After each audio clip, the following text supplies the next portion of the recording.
Hello, Petal. Lovely to see you again. Thank you for joining me for Chapter 10 of You Don't Have to Be Evil to Work Here, But It Helps. J.W. Wells & Co. Book 4. 4. By Tom Holt. We finally decided and all agreed it's definitely, certainly Book 4 and not Book 1, as it says on the Kindle edition. Anyhow, please share if you like my content. Please follow, subscribe, click the notifications bell, hit the like button. Let me know that you're enjoying it so I keep making it. Anyway, without further ado, calm. Whew. Chapter 10. Right, try that again. Chapter 10. Colin woke up and fumbled for the alarm clock. Another morning. The usual status check. He had a bit of a headache, reasonable enough, since he remembered having indulged in strong drink the previous evening, and one hell of a sore throat. A cold on its way. What fun. Another day at the office. And then he remembered she'd be on reception. She wasn't Snotty Gillet's girlfriend after all. She'd said, "See you in the morning," when they'd all left the pub last night. Joy unbounded. And then he remembered. He'd gone to the pub to meet the strange woman from JWW. When he'd left it, he'd bumped into that whatever, the thing that had barged into his room that night. And hadn't there been something about the two of them having a lads' night out? Just him and it, getting to know each other better. And then he'd had that extraordinary dream where the strange woman had stabbed him and he'd...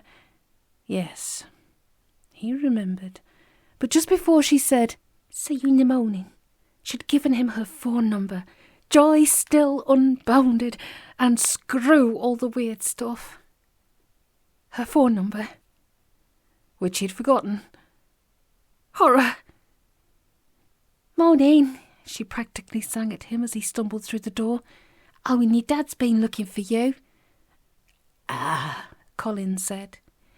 "Meeting in the boardroom," she said. "He seemed a bit put out that he couldn't find you earlier." A bit put out. Right. Anyone in there with him? A slight frown on that delightful face. "There was a blonde woman called to see him. 9 sharp," she said, the word blonde with a certain inflection, like the clerk of the court reading out charges. Blonde, with intent to cause grievous emotional harm. And he was wondering about that when she added, "She asked if you were in so she could have a word with you first, but I told you we weren't in yet." "Oh, right." Just a trace of hesitation, as though scouring his mind for a long-buried memory. Was she from J.W. Wells? Clay, I think her name is. "Mm-hmm." "Oh, her," Colin said, and maybe he went a bit overboard on the heavy sigh. "Dreadful woman," he added. "Boring. Still," he shrugged, "better get on and get it over with, I suppose." Pause. Full eye contact. Deep breath. "Are you doing anything for lunch?" "No." "Only, I was going to head into town. There's a new sort of Italian place I noticed a couple of days ago." "Yes, love to," she said, cutting him off in mid-dither, and she smiled. "Go on," she added. "You'll be late." Up the stairs, 2 at a time, offbeat combination of the spring in the step that comes from a date duly secured and terror at the thought of being late for the meeting. Colin stopped outside the boardroom door and listened, but he could only hear Dad's booming drone. He knocked and went in. "That bloody last," his father said, but Colin was too preoccupied to notice or care what sort of mood the old sod was in. Nor was he particularly interested in Cassie, sitting next to the old man, writing something on a big pad of A4 paper. Instead, his attention was monopolised by... "I gather you've met Oscar," Dad said, nodding in its direction. "And Miss Clay, from J.W. Wells." Only then did he notice that Cassie was trying to establish non-verbal communication with him. She was opening her eyes wide, twitching her head sideways, mouthing something at him. But he couldn't begin to take any of it in. He sat down, as far away from Oscar as he could get. "Anyway," Dad turned away from him and looked down at the papers in front of him. Colin recognised the contract. "I think we can say that's all pretty well sorted. So, if Miss Clay wouldn't mind being the witness, we can all crack on and get this thing signed." Colin opened his mouth, but nothing came out. What with one thing and another, he'd let the whole ghastly soul-selling business slip his mind. After all, hadn't Cassie said she thought she'd be able to derail the procedure before it got to this point? He'd taken that as permission to let it slither down his list of priorities, and things to lie awake at night shuddering about. And now here it was, happening, in spite of everything. It wasn't fair. It was an ambush, a sneak attack when his back was turned, and it had caught him completely unprepared. Even so, he opened his mouth to start yelling. Then he saw the pen in his father's hand. Oh, he thought. There's always a sort of kids' party game feel to the signing of a legal document, as it gets passed round like the parcel, and everybody has to have a go. When it was his turn, Colin couldn't resist sneaking a look to see what Oscar's signature looked like. But there wasn't one. Instead, there was a circular emblem embossed into the paper, slightly discoloured by scorch marks.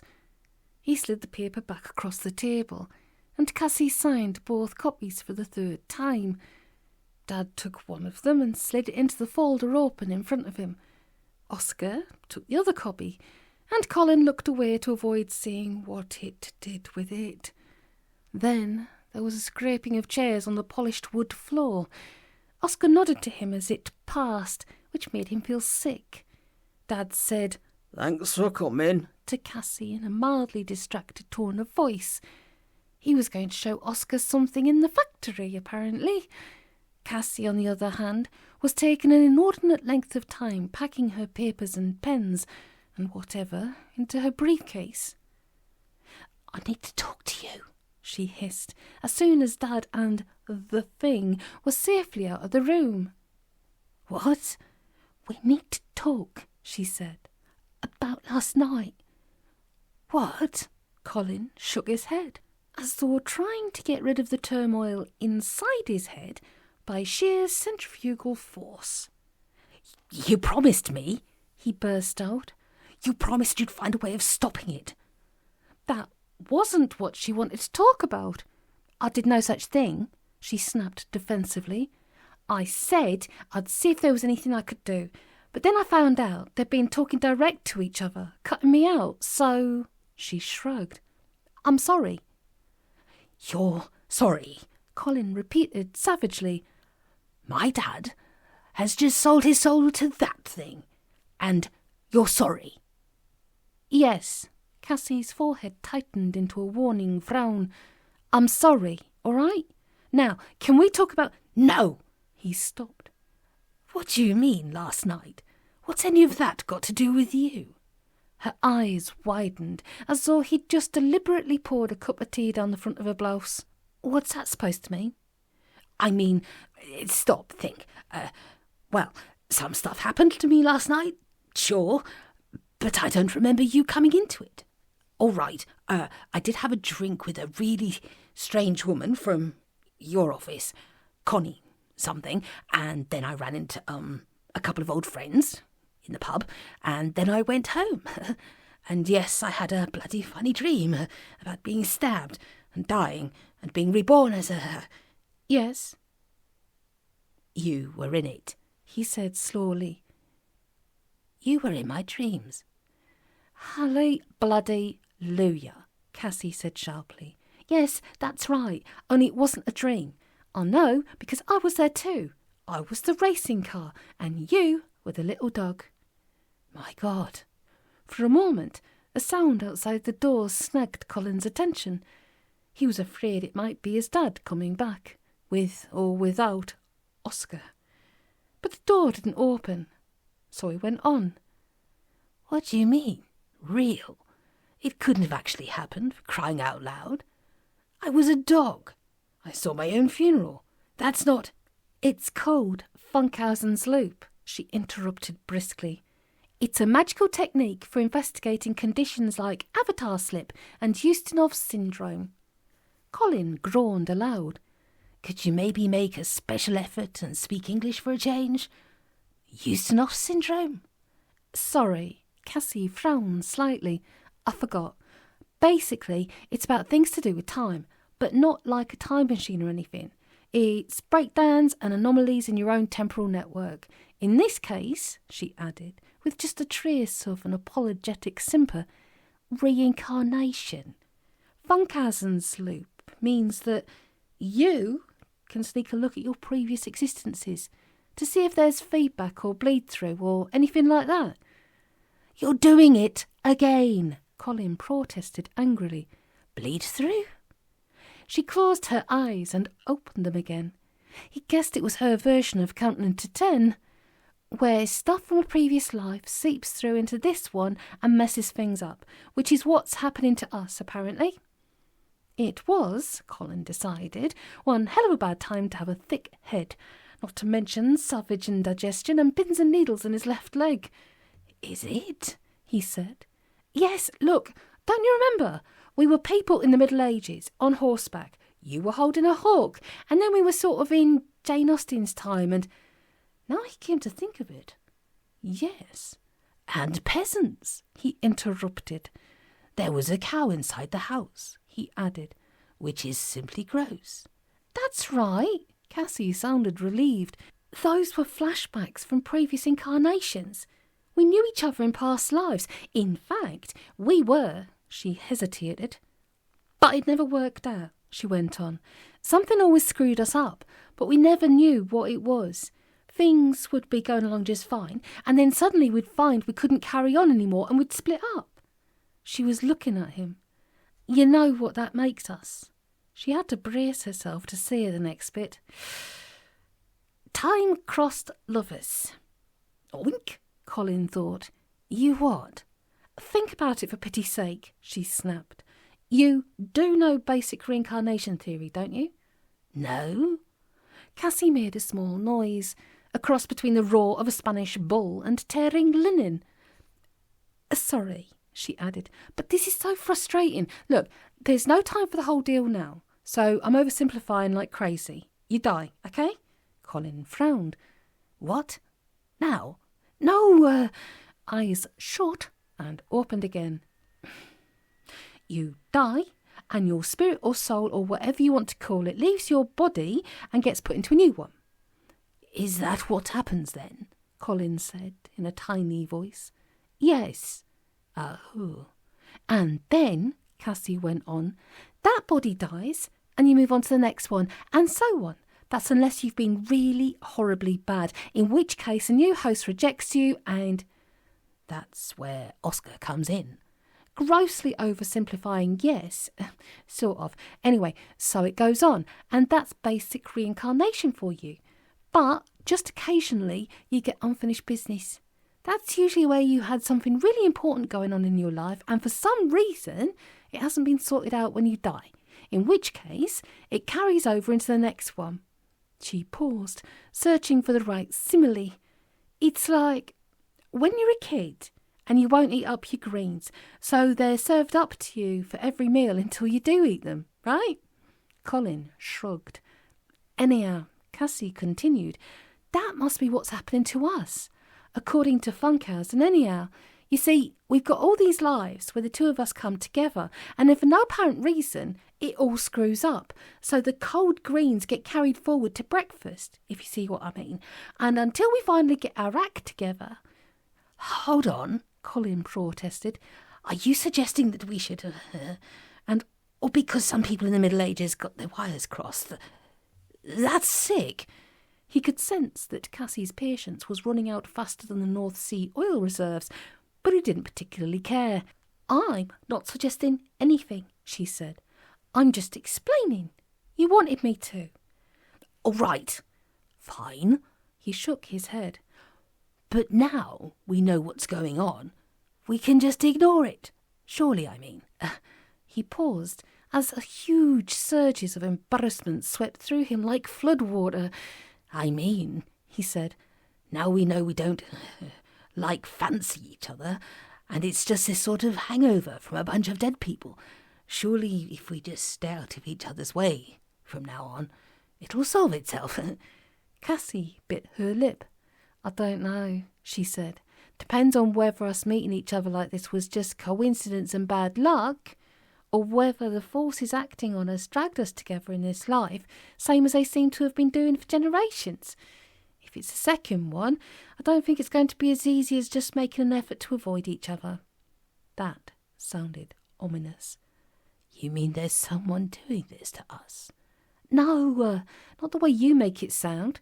It's more impersonal than that, more like magnetism or gravity. If it really is the second one, our lives will pan out so that we keep running into each other and getting involved, whether we like it or not. If it's the second one? Yes. But you don't know. Cassie sighed. It's not really my field of expertise, she said.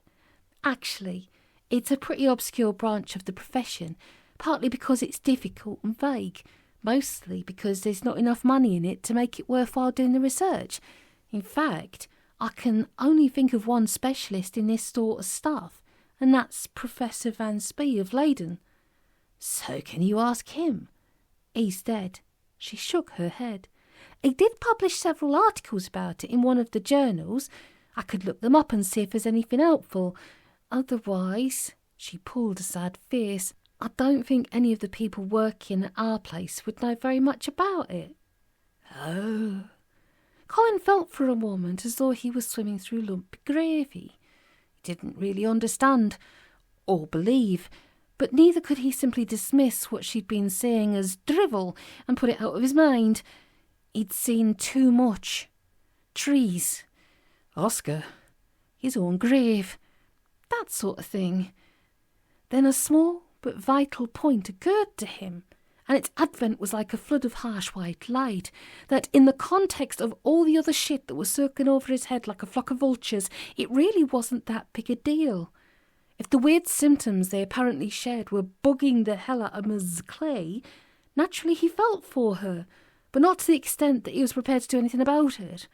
As for himself, he had other worries. Oh well, he said, I guess we'll just have to wait and see.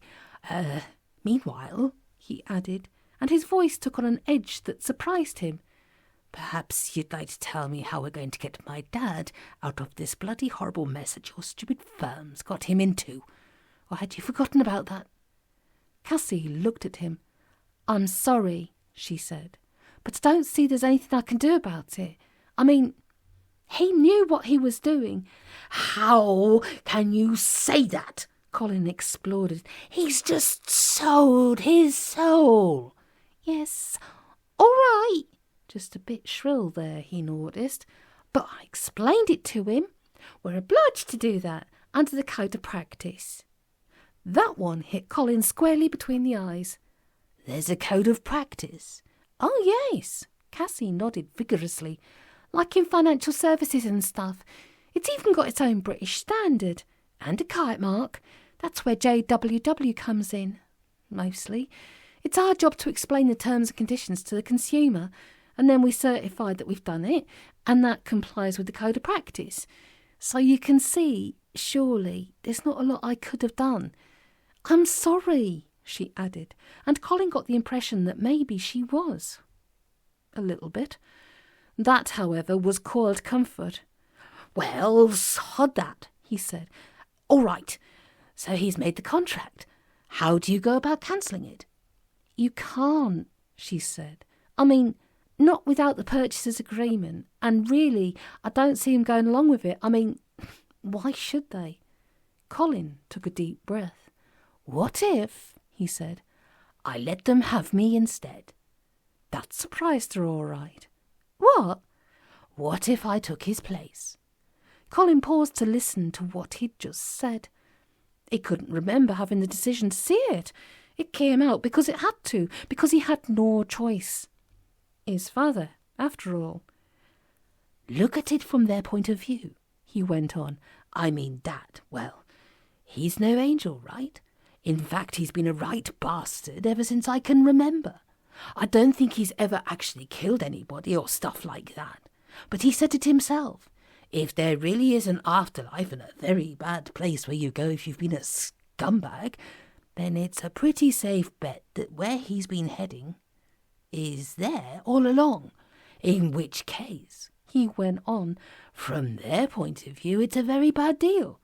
What I mean is, they're buying something they'd have got for free in 30 years or so. But if they cancel the deal and take me instead...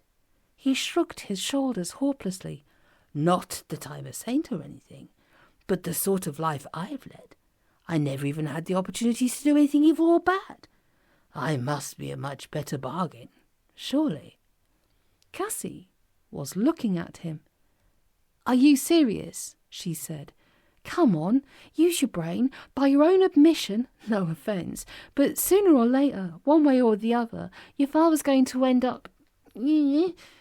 So, really, she went on, if we're going to be absolutely brutal about it, you'll be no worse off. But if you get them to take you instead, I mean, it'd be pointless. And you saw, well, Oscar, do you really want to spend all eternity with the likes of... No, of course not, Colin shouted. But he's my dad, for crying out loud. It's like saying, why bother to save someone for drowning? Because we're all going to die eventually anyway. She frowned. Well, no, actually, because for a start... Quiet! He hadn't meant to snap at Cassie, but he was getting to the point where it really didn't matter. I don't actually want your opinion. Thanks, all the same. Just some professional advice. You can invoice me if you want. Go on.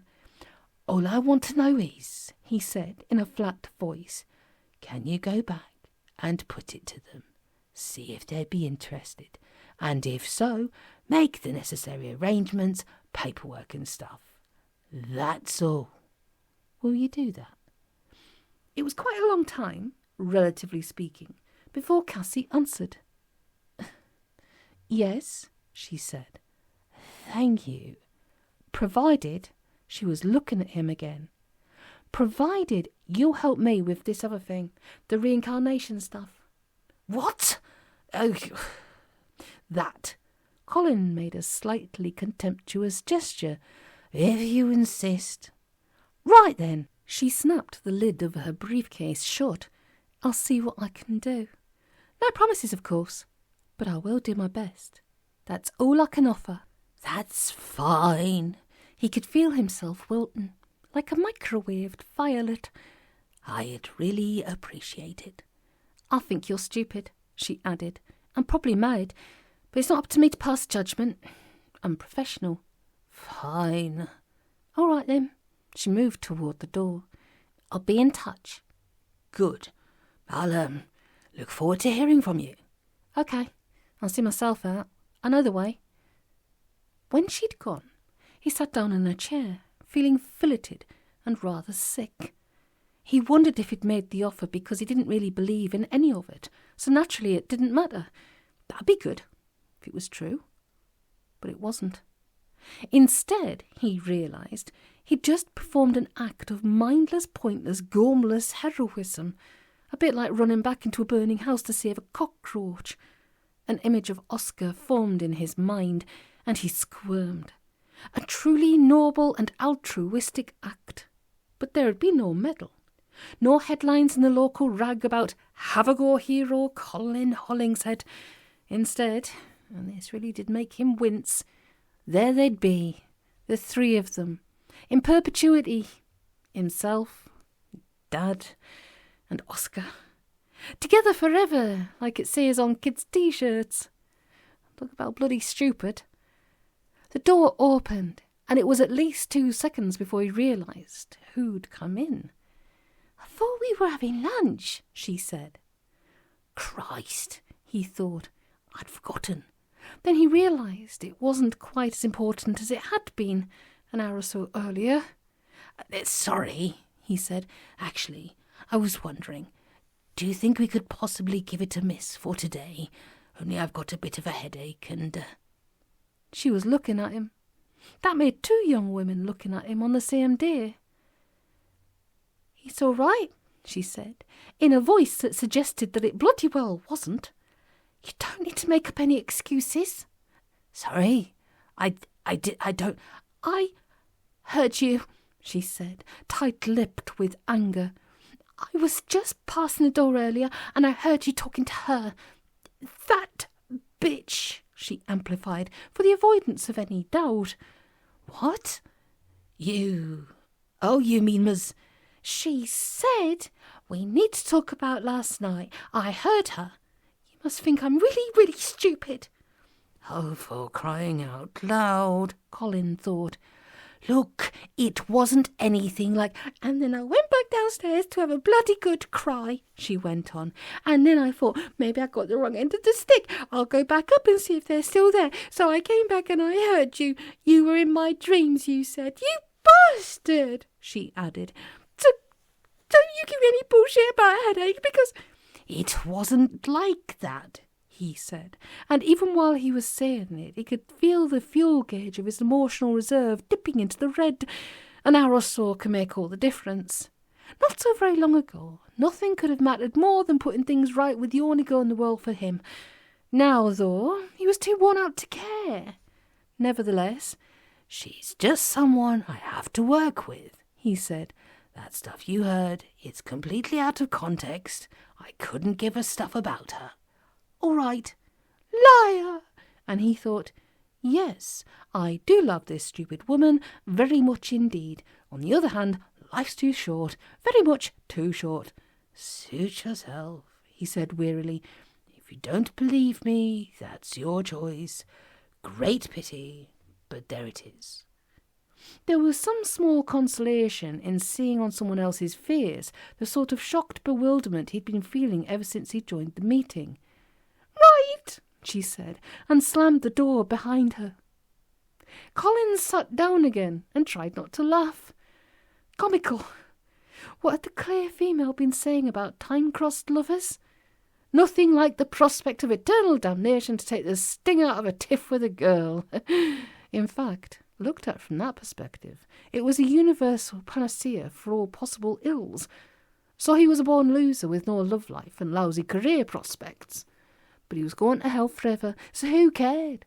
Might as well toddle back to his kennel and stick a few more of those revolting brochures into envelopes, because it really didn't matter. Once you kick the habit of hope, there's all sorts of tiresome chores you don't have to bother with anymore.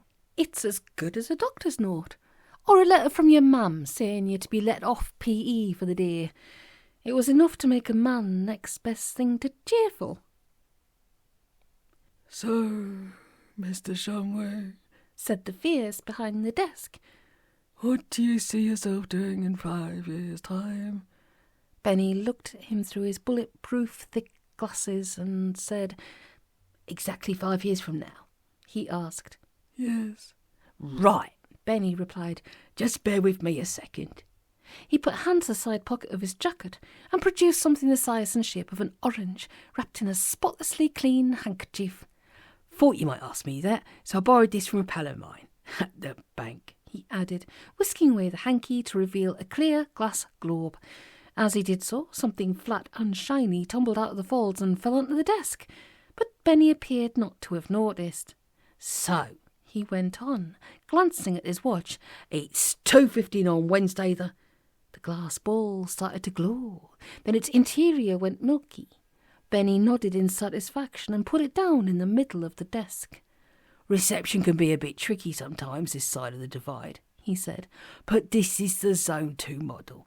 They reckon it works in the land of the living as well. Now, let's see. The milkiness was beginning to disperse.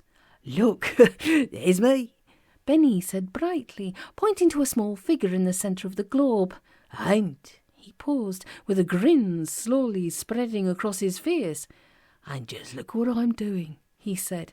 And in the middle of the afternoon, too. He bent his head over the globe and squinted. The face on the other side of the desk was looking away with a rather stunned expression. Can't say I know her, Benny went on. at least, not yet. Definitely something to look forward to, wouldn't you say? Yes, fine, the face said, in a high, strained voice. Could you please cover that thing up or put it away? Sure, Benny said, swathing the globe in his hanky and pocketing it. Right, next question. The face had that look on it that suggests its owner has just seen something nasty he's read about in books, but never actually witnessed before. Benny made a mental note of that. How do you think, the face went on, after a 3-second silence, you could best improve your contribution to the success of the team? Benny stroked his beard. He said. Tricky one. Let's see now. My job description says I'm the cashier, and of course I do all that, including, he added, with a slight tightening of the voice, the banking. And since young Ricky came to this bad end, I've been looking over the pest-controlled side of things. So that's 2 people's jobs I'm doing. No big deal, mind you. It's just killing dragons and battling the undead and so forth. You don't need to be a rocket scientist. How could I best improve my contribution, though? He frowned thoughtfully. I guess the best thing would be for you lot to make me a partner. Hey, you see, if I was running the show instead of just, I see. The face made a note on a sheet of paper. So, how long have you been with the firm? Now you're asking, Benny said, scratching his head. It'd have to be 56 or 57. Not sure which. I think the Crimean War was still on. When Jack Wells first asked me if I'd fancy coming and working for him, I was with Cunningham's at the time, if memory serves. Or was it Barker and Earl? I get them mixed up. Anyhow, it was just after I married my my 4th wife. The face glanced down at his notes. That would be, he said, Contessa Judith de Castelbianco. That's her, Benny said, smiling. Of course, at the time she was still in the chorus at the Gaiety. I didn't find out she was actually the Queen of the Fae until some time later. Bit of a shock. But I still think we could have made a go of it, if she hadn't been so dead set on wiping out the human race. Oh, said the face. Now then. He looked at his piece of paper and seemed to draw strength from it. If we look at your personal file for a moment, I see that you were suspended on full pay in June 1963. Could you tell me something about that? Benny let his head loll back and laughed. That was a right old game, he said. Of course, old Kurt Lundqvist was still with us back then, before his accident, and he got this call from a very old and valued client of ours, one of those big private hospitals in the States. Florida, I think it was. Anyhow, they'd got a vampire in the plasma store, drinking them out of our stenome. Kurt could see it'd be a 2-man job, so he asked me if I fancied going along. I said yes, because it was years and years since I'd last been to Florida. 20 minutes later, he said, and that's all there is to it, really. Of course, once Wells and Dennis Turner realised what had happened, and I'd actually saved 250,000 lives and landed the firm the Union Tool and Die account, they reinstated me like a shot and gave me a nice juicy bonus to make up for it all. I still kid young Dennis about it from time to time when he's taken down a peg or two. The face, who'd been trying to interrupt for the past quarter of an hour, made a great show of ticking something on his sheet of paper, put the cap back on his pen and dropped it into his top pocket. Well, he said, I think that more or less covers everything, unless there's any points you'd like to raise. As a matter of fact, Benny said, there are. Actually, I made out a short list. From his other pocket, he took a medium-sized spiral-bound notebook and riffled through the pages, all of which were crammed with neat but minuscule handwriting. We can quickly skim through them now, if you like, he went on, or I could leave my notes with you and we could reschedule. Up to you entirely. If you could possibly leave it with no trouble. Benny handed over the notebook and smiled. As he drew his hand back, he palmed and retrieved the small, shiny, flat thing that had fallen out of his hanky earlier. The face was too busy staring in horror at the notebook to pay him any attention. Right, Benny went on, looking at his watch. if it's all the same to you, I'd better be getting down to the bank. I know time has no meaning down there, but they still get a bit funny if I'm late. On leaving the interview room, Benny didn't head for his office and the connecting door that led to the land of the dead and the bank. Instead, he dashed up the stairs and along a corridor to Connie Schwartz Albrich's office. He had at least 20 minutes in hand before he had to do the banking, but he'd gambled on them, whoever they were, not knowing that. Connie looked up as he came in. "Well," she said. Benny chuckled and sat down. Give you 3 guesses. He replied. "Benny, I am not in the mood." Give you 3 guesses. "Oh, all right," she sighed. "A porcupine." Benny frowned. No. 2 porcupines. Proper guesses. Just tell me what you saw in the bloody mirror. Benny shrugged and grinned. Nothing, he said. Connie lifted her head and stared at him. "What did you just say?" The little shiny thing was, of course, a small shard of genuine imp-reflecting mirror, a rare and expensive device of Chinese origin, which shows the person reflected in it as they really are. The mirror polish on JWW's boardroom table wasn't just there to look nice. Over the years, the partners had found it extremely handy during meetings with clients and fellow professionals for finding out exactly who or what they were dealing with. Absolutely nothing, Benny repeated. He might as well not have been there. Oh! Connie sat back in her chair and blinked a couple of times. "You sure that's the right bit of glass?" she asked. "I mean, if it's just an ordinary mirror." "No way." Benny frowned. "I don't know the difference, Con." He took the shiny fragment from his pocket and put it on the desk where she could see it. "So no, we're not just dealing with a boring old witch or vampire. The imp reflector shows you the true shape of what it reflects. So logically, if I couldn't see anything at all..." "Bugger me," Connie said softly. "So," Benny went on, "I've been thinking, and I reckon that when I go to the bank this afternoon, I'll ask Mr. Dad to do me a favour. That ought to settle it once and for all." Connie's eyebrows tightened. "What kind of favour?" "Let it be a surprise," Benny replied, and grinned. "Anyhow, the bottom line is, if I were you, I wouldn't start clearing out your desk or looking for another job just quite yet." "All right." Before Connie could say anything, there was a knock at her door. It proved to be the thin-faced girl, the one whose name nobody could ever remember. "Oh," the girl said, looking at Connie and then at Benny. "I'm sorry. I didn't know you were busy. I'll come back another time." Benny stood up. "That's all right," he said. "I was just pushing off. I'll drop in later, Con, after I get back. Good idea of yours about the crystal ball, by the way," he added. "Freaked him out somewhat. No idea why. See ya." Once Benny had gone, the thin-faced girl sat down in the chair he'd just vacated. "I wanted to ask you your advice," she said. "If it's no bother, I mean." Connie shrugged. "Fire away," she said. "Thanks." The thin-faced girl frowned. "I came to see you because I know you're very experienced and you've worked in all sorts of different specialisations." "Don't worry about all that," Connie interrupted. "What can I do for you?" "Well," the thin-faced girl said, and seemed to stall like a dodgy old car at traffic lights. "It's a bit difficult, actually. Personal, if you see what I..." "Understood," Connie said. "That's fine. Mum's word." "Sorry?" "I said mum's the word." The thin-faced girl raised an eyebrow. "The word for what?" "Don't worry about it. I mean, it's just an expression. What's the problem?" "It's not actually for me, you understand. It's for a friend." "Got you," Connie said impatiently. "So?" The thin-faced girl paused, visibly collecting her thoughts. "Well," she said, "my friend, let's just say, she's not terribly good at, personal relationships."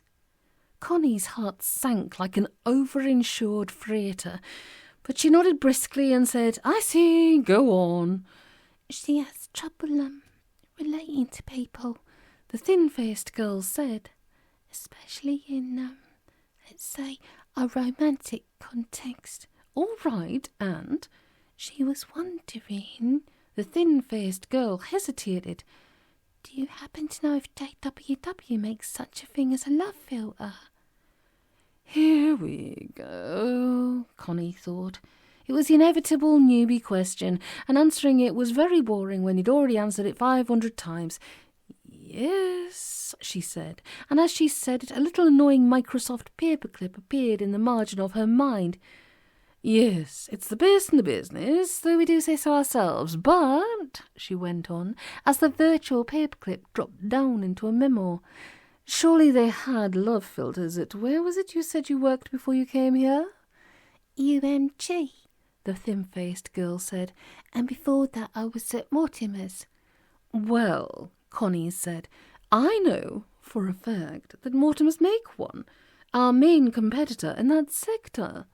"Yes," the thin-faced girl said, "but it's not." She frowned until her face was practically one-dimensional. "It doesn't last forever," she said. "What?"